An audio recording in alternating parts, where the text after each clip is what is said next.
consorzio comprende varie DOC, da Arcole, Lessini Durello, Monti Lessini e Soave DOC. La caratteristica principale sono i terreni, che sono terreni vulcanici basaltici, specialmente nella Val d'Alpone.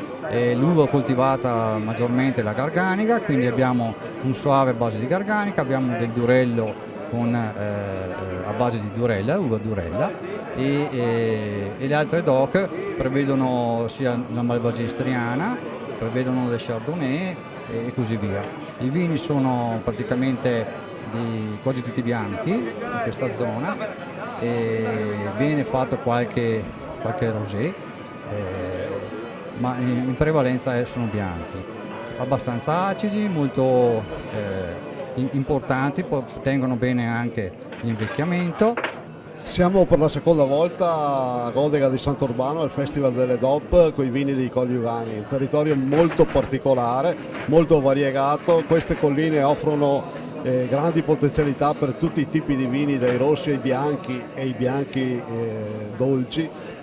Con piacere siamo qua a farlo degustare a tutti quelli che vogliono assaggiare appunto le particolarità venete. Sono sommelier, quest'oggi rappresento i Colli Iberici, il Gambellara DOC di OCG e poi il Vicenza DOC. Come vini abbiamo il Thai rosso, poi Merlot Cabernet e il Gambellara, quindi a base di garganica abbiamo la versione Recioto e poi il Gambellara secco. La caratteristica principale di questi vini è la freschezza, ma anche poi un grande potenziale nell'affinamento, vini che sono da riscoprire anche per le loro caratteristiche gusto-olfattive veramente interessanti. In questo momento sto rappresentando il consorzio di tutela del prodotto Conegliano Valdobbiadene Prosecco Superiore di OCG. È una delle eccellenze del nostro territorio.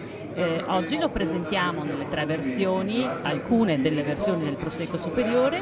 Parliamo del prodotto in Extra Brut e Extra Dry. Sono tre tipologie che si differenziano principalmente per il residuo zuccherino.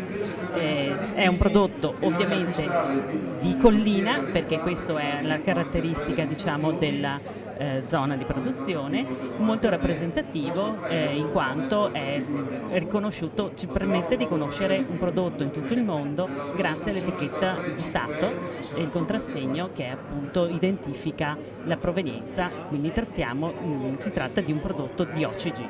Sono qui in rappresentanza del consorzio Prosecco DOC Italian Genio. Dal 2020 è nato anche il nuovo Prosecco Rosé con la bottiglia istituzionale fatto di glera e pino nero.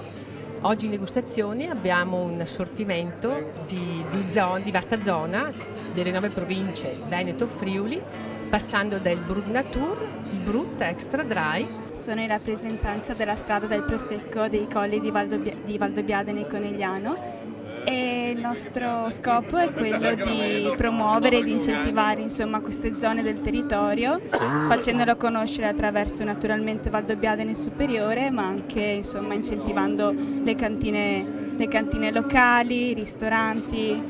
Abbiamo delle guide dove spiegano anche dei posti da vedere, dei musei, quindi sì, abbiamo cercato di sviluppare questa guida con tutto quello che può servire a un turista o a qualcuno anche del posto che vuole fare una camminata piuttosto che un giro anche in macchina. Insomma, in sintesi lo scopo è quello di valorizzare il territorio.